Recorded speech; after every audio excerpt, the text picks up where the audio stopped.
Sa pagpapatupad ng mga checkpoints sa lansangan at paghuli sa mga suspect hanggang sa pagsuyod sa mga kabundukan sa pagsugpo sa droga, isa ang Police Regional Office Cordillera sa mga nangunguna rito. Kaya sa pagdiriwang ng ika-124 na anibersaryo ng Police Service Anniversary ng PNP sa Camp Crame sa Quezon City, tinanghal bilang Best Police Regional Office ang Police Regional Office Cordillera.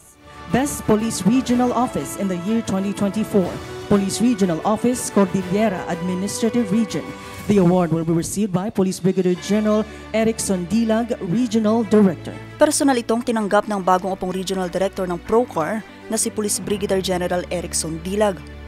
As public servants, we do not ask people to celebrate statistics if their experiences tell a different story.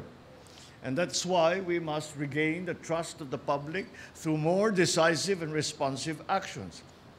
And I believe the PNP is now on its right track.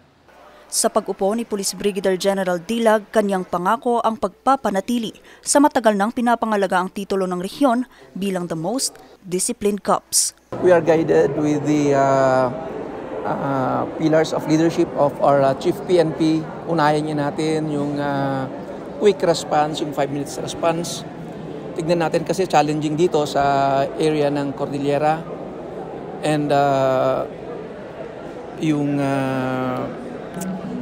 tignan natin kung paano natin ma-improve pa yung mga existing services ng PRO Cordillera.